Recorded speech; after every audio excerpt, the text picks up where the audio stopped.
Merci beaucoup, Pasteur Jorov. Ça fait un grand plaisir d'être là au début. Comme vous savez, je suis absolument passionnée par l'étude biblique, l'étude profonde de la Bible, qui est tellement important pour tous les protestants. Ça nous marque notre dévotion à la parole de Dieu qui nous est venue à travers nos Écritures et qui nous indique la parole de Dieu suprême, Jésus. Et donc, nous allons entendre de l'Évangile selon Jean ce soir cette affirmation que la parole nous est venue en Jésus. Donc, je crois que nous allons commencer alors. Nous aurons beaucoup de temps pour des questions aussi. Vous pouvez toujours mettre des questions dans le chat et Jérôme et son équipe vont s'occuper de les regrouper et puis quand on fera une pause. Mais s'il y a vraiment une question d'incompréhension, vous pouvez aussi signaler que c'est une question urgente parce que vous n'avez pas compris quelque chose que je viens de dire, d'accord? Faut que je clarifie. OK. Alors, prions ensemble.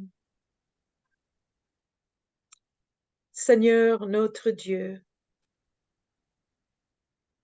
nous te remercions aujourd'hui du fait que tu es venu habiter notre chair humaine. Tu es venu partager notre condition humaine. Tu es venu nous mener à la vie divine dans notre chair humaine. Une vie divine qui est marquée par l'amour, par le sacrifice, par la grâce, par la paix, par la joie. Merci Seigneur de tous nos ancêtres dans la foi qui nous ont transmis ces écritures fidèlement, qui portent le témoignage des siècles que la foi, ça change la vie. Seigneur, nous te demandons de nous aider de croire davantage en Jésus et dans la vie que Jésus nous offre. Ouvre-nous, Seigneur, le chemin. Encore une fois, même ici, même maintenant. Amen. OK. Alors, Jérôme, est-ce que nous sommes en train d'enregistrer? Est-ce que je l'ai raté ou... Oui, alors, donc nous sommes en train d'enregistrer autrement. On Ah, enregistre autrement, oui, oui. Parce qu'avec la nouvelle version Zoom que nous avions ah, pris, on a l'impression que les choses ne se passent pas comme avant. ah, Donc, oui, on enregistre, on a bricolé un enregistrement pour ne pas couper. Et vous allez constater que vous n'êtes pas hôte, mais nous allons faire que vous soyez hôte pour, OK. voilà, pour OK. partager l'écran. Je pense que ceux qui sont au multimédia vous entendent. D'accord. Très bien. OK. Alors, je partage mon écran. Come Est-ce on. que c'est bon, vous arrivez à partager? Très bien. Oui, je crois que oui. Et Super. puis, dans... Extraordinaire. How do I move this slideshow? From beginning. Donc, l'enregistrement est lancé, Pasteur Karen, donc je pense que c'est bon. Très bien. OK, mes chers frères et sœurs, Nous avons traité l'année dernière les évangiles synoptiques, les évangiles qui présentent la vie du Jésus en suivant plus ou moins le même formulaire, la même structure, avec leur spécificité aussi que nous avons considéré ensemble, leur contexte spécial, leur souci théologique. Nous avons discuté l'année dernière le fait que tous les évangiles sont pas simplement des biographies de Jésus, non, ce sont des interprétations théologiques de la vie de Jésus. Et cette année, nous avons l'Évangile selon Jean, qui est l'interprétation théologique suprême de la vie de Jésus. J'essaie de faire avancer, des fois j'ai des difficultés. Slide control, come on.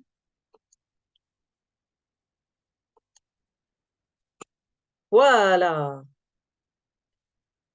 Oh. OK. Je crois que la plupart de vous pouvez répéter sans regarder en français le verset que vous voyez à droite. Et en fait, je vous demande de le dire avec moi parce que c'est un verset biblique qui est, dans un sens, l'évangile en miniature, n'est-ce pas? Car Dieu a tant aimé le monde qu'il a donné son Fils unique afin que quiconque croit en lui ne périsse point, mais qu'il ait la vie éternelle. Jean 3, 16. Donc, première question, c'est dans l'Évangile selon Jean, qui est-ce qui euh, prononce ces mots dans l'Évangile? Qui est-ce qui les dit? Quelqu'un aimerait oser tenter une réponse?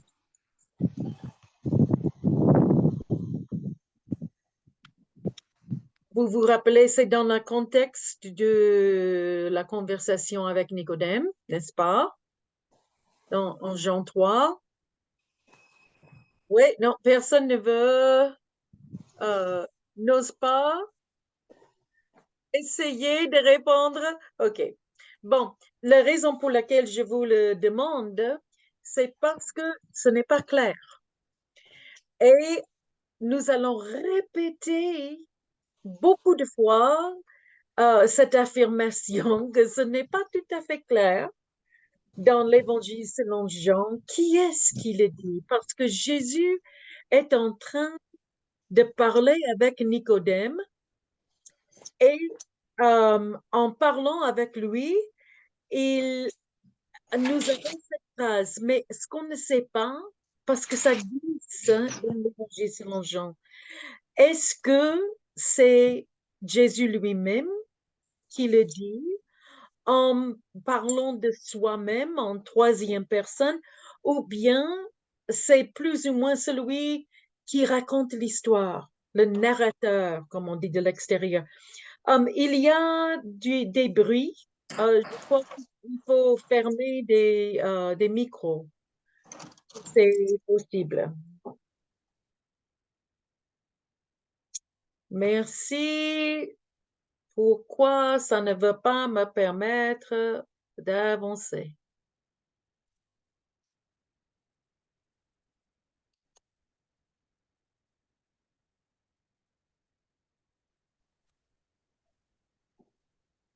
Ah, euh,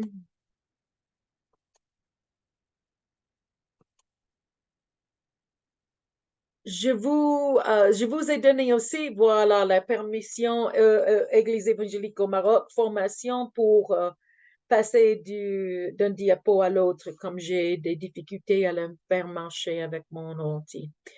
Voilà.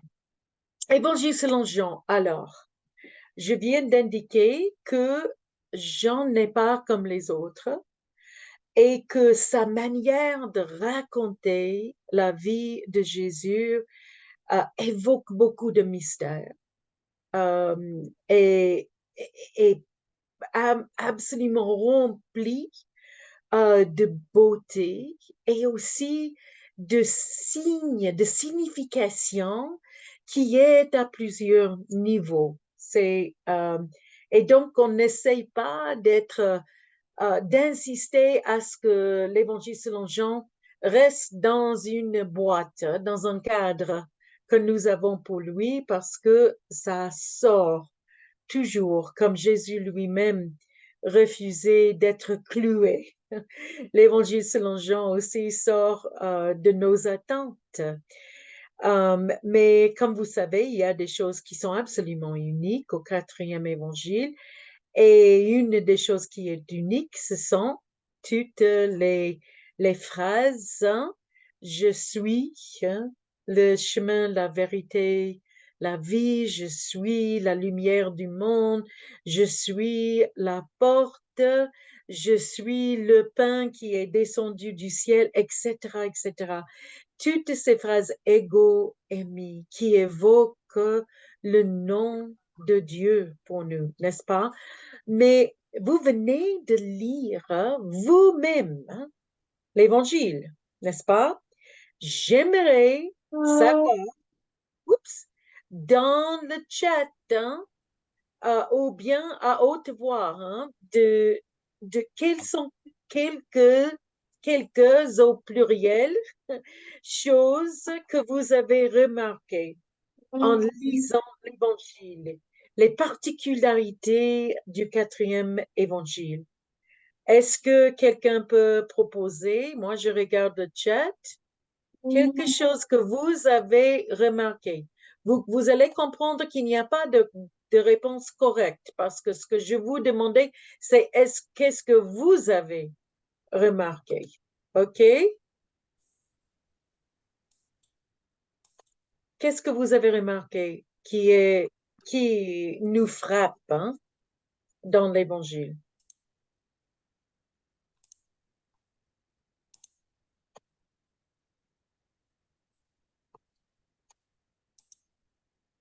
Oh, allô? Oui, ça passe, hein, Pasteur Karen, nous vous Oui, entendons. bonsoir. Bonsoir, Je- Robert. C'est Robert? Oui, c'est Robert. Ah. Oui, Est-ce qu'il y a quelque oui, chose qui vous pasteur, a oui, c'est moi. frappé? Mhm. Bon, ce que j'ai d'abord remarqué tout au début, c'est que Jean commence directement son écrit sans beaucoup de contours généalogiques. Pas du Il tout, va oui. directement sur la personne du Seigneur Jésus. Il a commencé par présenter Jésus avant sa venue. Donc, là, c'est Oui, un point comme qui m'a beaucoup retenu. Donc, il est très allé bien. directement à l'essentiel, alors que les autres parlaient d'abord de sa naissance, et ainsi de suite. Mais là, Jean va directement sur un terrain, comme vous l'avez dit. Tout C'est à ce que j'ai fait. remarqué tout au début d'abord. Très bien. D'autres choses? Alors, il y a des intervenants dans le chat aussi, Pasteur Karen. Je ne sais pas si OK. vous arrivez à voir dans le chat. Il ne commence pas par la généalogie. Jésus parle beaucoup, effectivement, à l'utilisation du verbe demeurer, de très bonnes réponses. Comme a commenté, Jésus parle beaucoup. Ça me fait rire parce que en anglais, on peut acheter des Bibles en lettres rouges avec tout ce que Jésus a dit en rouge et l'évangile selon Jean saigne. Absolument, ça saigne parce que Jésus parle tellement. Et Jésus qui est la lumière, oui, ce sont tous de bonnes réponses. J'essaye encore une fois pour avancer. Voilà. Oups, qu'est-ce qui s'est passé? Oh.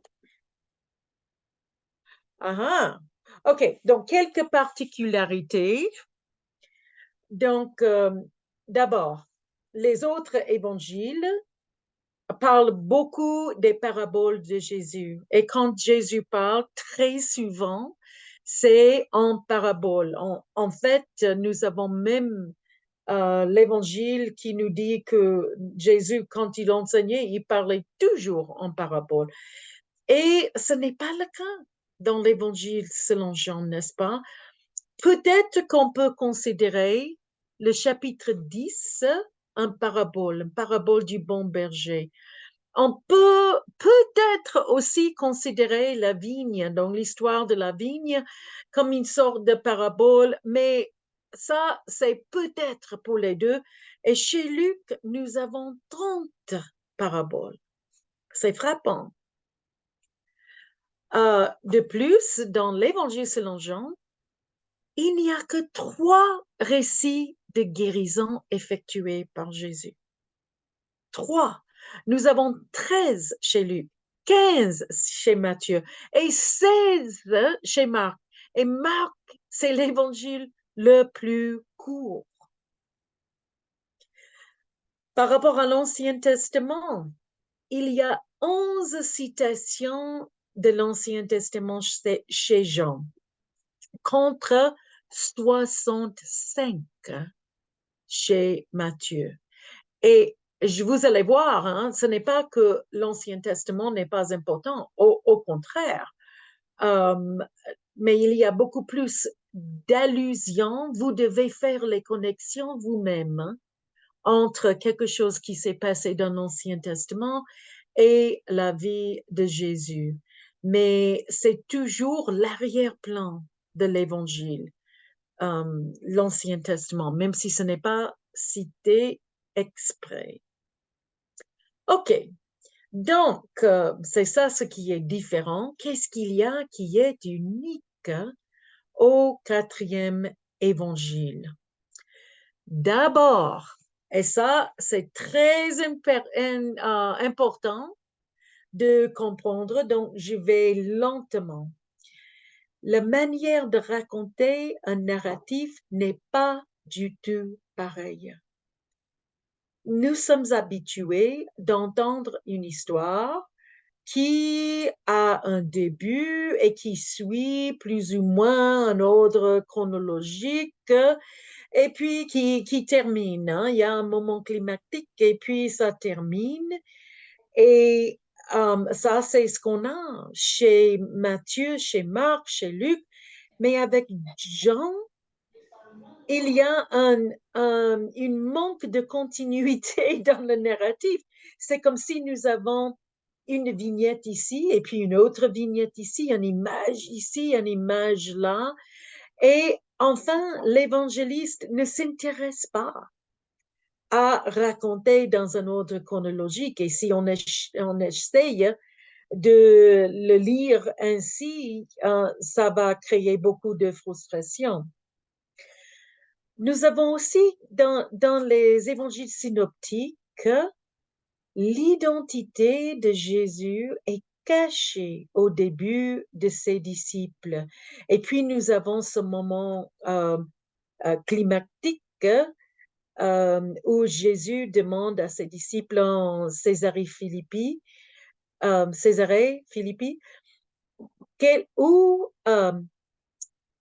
que les gens disent de moi? Ils disent que je suis qui? Et puis vous, qu'est-ce que vous dites que je suis?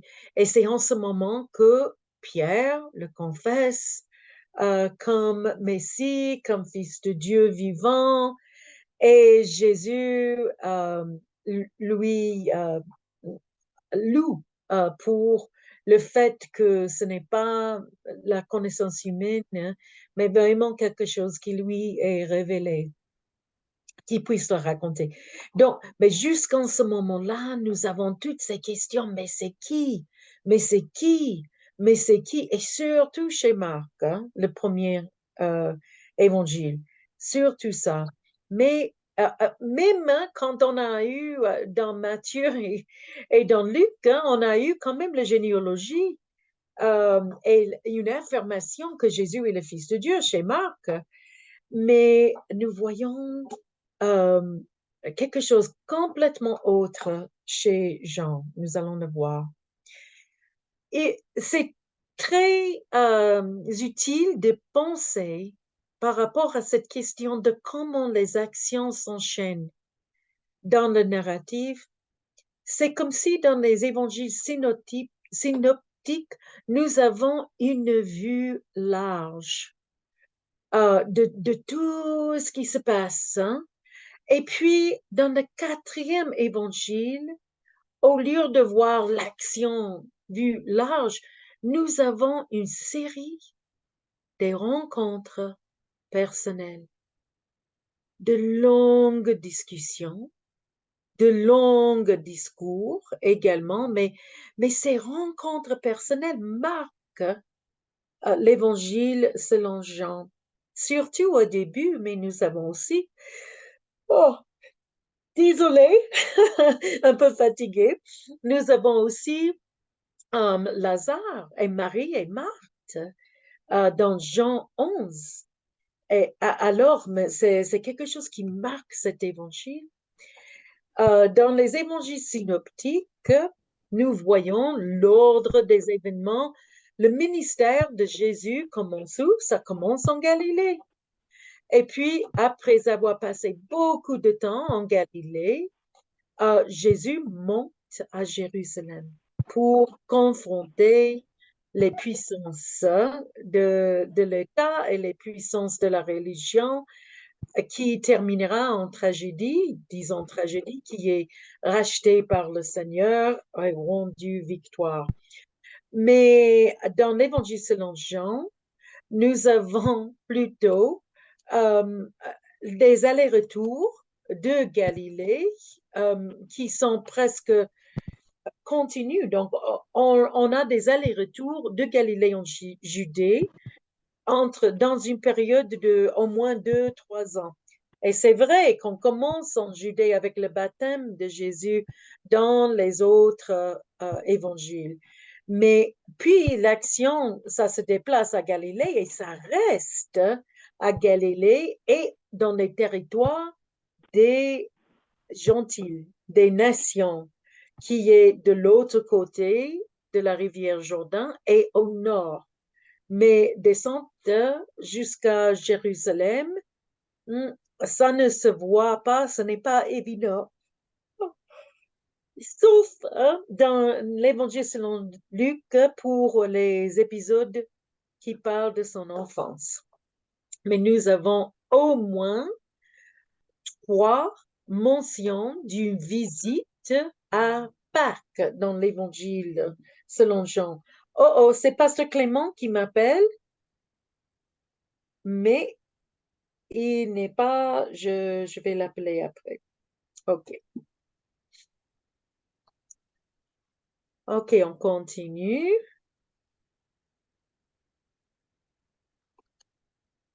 Je ne peux pas faire disparaître ce menu qui bloque ma vision un tout petit peu.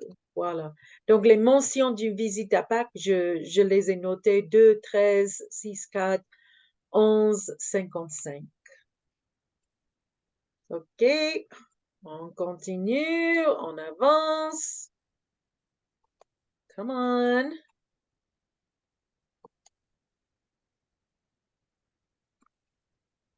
Whoops, now we gotta go back.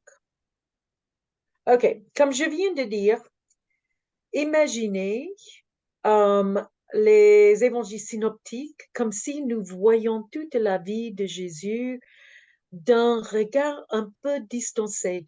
Nous sommes avec celui qui raconte l'histoire, le narrateur, et qui connaît l'histoire. Donc, nous sommes à distance avec lui pour la plupart du temps, comme si on est en train de filmer la vie de Jésus en utilisant un objectif grand angle. Mais maintenant, Jean n'utilise presque que le zoom. C'est presque que zoom. Et toute l'histoire de Jésus se raconte à travers ces rencontres que nous voyons en zoom. passe. OK. Quelques autres choses de très importantes. Comme je vous ai déjà dit, tous les évangiles sont des interprétations théologiques de la vie de Jésus, mais chez Jean, il faut absolument noter que la théologie prend priorité sur la chronologie. Vraiment, par rapport à la chronologie, sauf quand il s'agit de la mort et de la résurrection de Jésus, c'est presque comme si Jean s'en fout. L'évangile de Jean s'en fout. Autre chose, les autres évangiles ont un style prosaïque. Donc, ça se lit comme un livre normal. Mais ce n'est pas le cas dans l'évangile selon Jean. Et il ne faut pas essayer de le faire ainsi, de le comprendre ainsi. Il vaut mieux penser à l'évangile selon Jean comme la poésie, comme une pièce de théâtre même, peut-être, mais ce n'est pas le discours ordinaire. Et je trouve que ces deux euh, comparaisons, la poésie et les pièces de théâtre, ça peut nous aider beaucoup mieux à comprendre comment Jean communique son message théologique. Et comme dans la poésie et dans le théâtre, les mots particuliers portent des significations à plusieurs niveaux. Il y a une manière de lire les mots qui est très directe, donc l'action qui se passe, mais très souvent, il y a beaucoup d'autres implications et significations dans les mots choisis par l'évangéliste. Il y a aussi beaucoup d'ironie dans l'évangile selon Jean. Quand, par exemple, il vaut mieux, le grand prêtre dit, il vaut mieux qu'une personne meure pour la nation que pour toute la nation meure. Et il n'a aucune idée, comme des gens qui prophétisaient de ce que Jésus allait faire. OK. Le vocabulaire qui est unique. On a parlé de demeurer, on a parlé de lumière dans notre chat, vous avez déjà constaté. Qu'est-ce qui se passe chez Jean? Parce qu'il y a beaucoup de vocabulaire spécifique. Et en fait, nous avons la relexicalisation chez Jean. C'est la pratique d'employer de nouveaux mots pour décrire des réalités normalement décrites autrement. C'est comme ça dans la poésie aussi. Au lieu de dire que j'habite une chemise bleue, je dirais, dans la poésie, on risque de dire que je suis baignée dans le bleu, quelque chose comme ça. Ça veut dire que j'habite. Mais ça porte plus de signification quand on apprend que les mots, on est un peu aussi, c'est comme les paraboles, on est un peu déstabilisé par des nouveaux mots, des nouvelles expressions. Et aussi, en même temps, ça peut être d'attribuer une nouvelle signification à un mot commun et normalement autrement défini. Par exemple, la naissance de nouveau ou la naissance d'en haut. C'est quoi? Ça veut dire quoi? La naissance d'en haut. Et nous avons Nicodème qui ne comprend pas que nous devons essayer de repenser ce que nous avons imaginé être naissance. Qu'est-ce que ça veut dire, cette naissance à laquelle Jésus l'invite? OK. Donc, parmi les paroles, les phrases qui sont hyper importants à l'Évangile selon Jean. Nous avons la vérité, demeurer, l'heure, témoigner, les ténèbres et la lumière, l'amour, la glorification et la gloire, la vie éternelle, le monde, le paraclet, la parole. La parole, quel était l'autre que j'avais oublié? Bon, il y en a beaucoup quand même, mais ce sont ce que nous voyons ici, des phrases et des mots clés dans l'Évangile selon Jean. Et il va falloir les comprendre autrement. OK? Bon, l'auteur, on parle de Jean. Toujours on parle de Jean parce que depuis le deuxième siècle, vers la fin du deuxième siècle, l'Évangile est attaché à Jean l'apôtre. Donc, nous avons les pères de l'Église, on dit, qui attachent cet évangile à ce disciple, Jean l'apôtre. Vous voyez là-bas la partie, l'extrait de l'évangile le plus ancien que nous avons, qui date de 125, ce que nous avons trouvé jusqu'à maintenant. Il y avait des personnes qui pensaient que Jean était beaucoup plus jeune que ça dans le 19e siècle. Mais puis, avec cette découverte, il fallait que ces biblistes repensent complètement ce qu'ils disaient. Et nous avons ce mystère du fait que l'Évangile lui-même n'identifie jamais son auteur. Jamais, sauf en l'appelant le disciple bien-aimé ou le disciple que Jésus aime ou aimait. Il n'est jamais identifié comme Jean l'apôtre. Et Jean l'apôtre est indiqué autre part dans l'Évangile. Donc, ça met en question déjà cette conviction des pères de l'Église du deuxième siècle. Mais ce n'est pas étonnant que le manuscrit est anonyme, sans nom à part disciple bien-aimé, parce que aucun des évangiles n'identifie son auteur. Aucun. Donc, ce sont des documents qui ont interprété théologiquement la vie de Jésus utilisés dans les communautés des premiers chrétiens. Et leur autorité, c'était que c'était des documents dont les communautés disposaient depuis, et qui permettaient à comprendre cette grosse question, cette grande question, qui est Jésus? Qui est Jésus?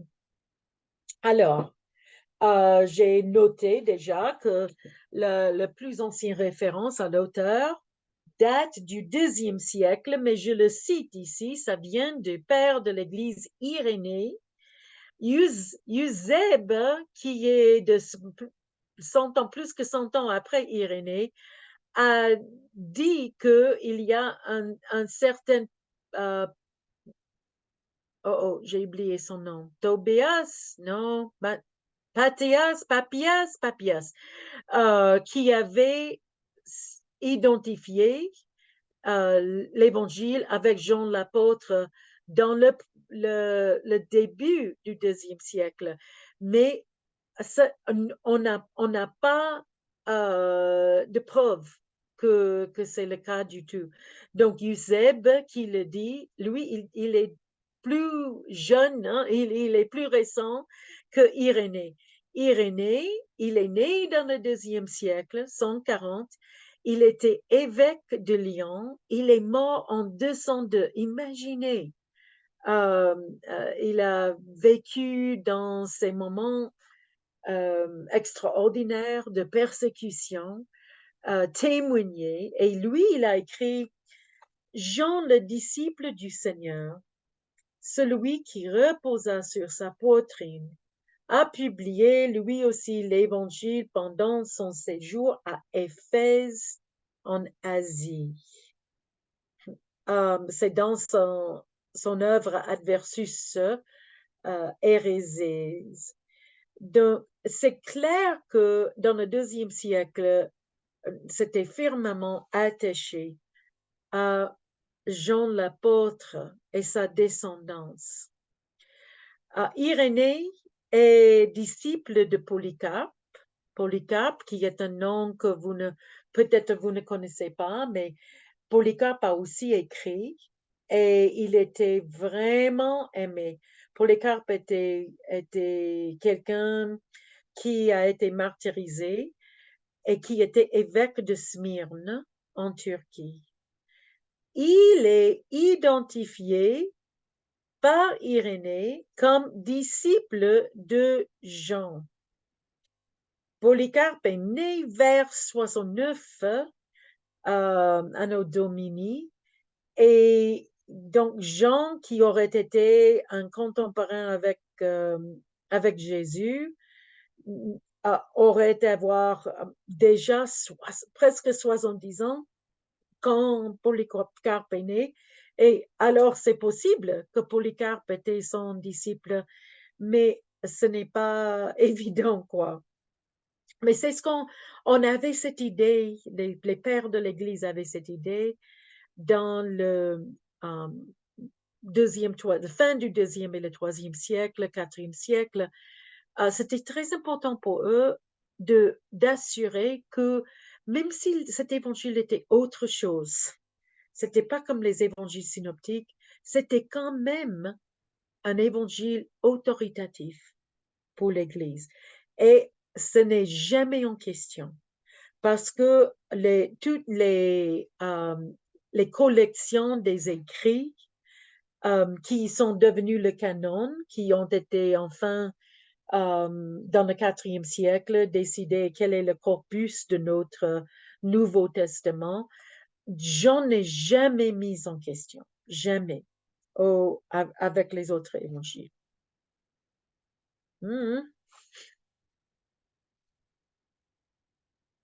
OK. Donc, qu'est-ce que nous constatons quand nous lisons l'Évangile selon Jean? Si vous avez étudié le grec, et je sais que nous avons des pasteurs et pasteurs stagiaires ici qui avaient étudié le grec, donc pour moi, on a toujours commencé avec l'Évangile selon Jean parce que c'est une très bonne maîtrise de grec, un grec très, très bon, mais aussi simple et clair. Donc, c'est préféré par ceux qui enseignent le grec pour qu'on comprenne les structures de la langue. C'est depuis le début attaché à la ville d'Éphèse. Éphèse en Turquie aussi, la ville d'Éphèse qui était un centre très important des chrétiens après la chute de Jérusalem en l'année 70. Et c'est aussi quand même clair que c'est écrit plus tard que les évangiles synoptiques. Ça présuppose qu'on connaît déjà l'histoire racontée dans les synoptiques. Et il semble que l'auteur, l'évangéliste, connaît lui-même plusieurs des évangiles synoptiques. Plusieurs, il n'y a que 3 en tout cas, probablement tous les 3. Mais nous croyons que la circulation de l'évangile selon Jean, on croit que ça commence vers les années 90. Donc, une chose qui est aussi très apparente, c'est l'importance de la Judée dans le narratif selon Jean. Et beaucoup de biblistes se sont demandé, au lieu d'imaginer que c'était un des 12 qui avait écrit cet évangile qui est autre, imaginons que c'était peut-être un disciple de la Judée. Et si une hypothèse qui est de plus en plus citée, c'est toujours une hypothèse, mais de plus en plus citée, que c'est peut-être Lazare, qui est le disciple bien-aimé de Jésus. Pourquoi Lazare? Bon, c'est un disciple de la Judée, de Béthanie, qui vivait avec ses deux sœurs à Béthanie, juste aux environs de Jérusalem. C'est aussi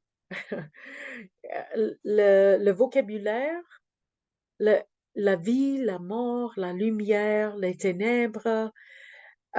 Si quelqu'un avait vécu ce que Lazare avait vécu, ça expliquerait beaucoup cet autre point de vue, cet autre regard sur la vie de Jésus.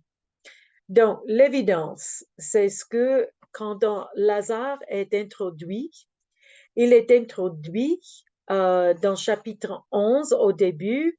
Les sœurs envoyèrent dire à Jésus, Seigneur, celui que tu aimes est malade. Donc, c'est la première fois que nous avons une telle phrase dans l'évangile de Jean, disons, de Jean.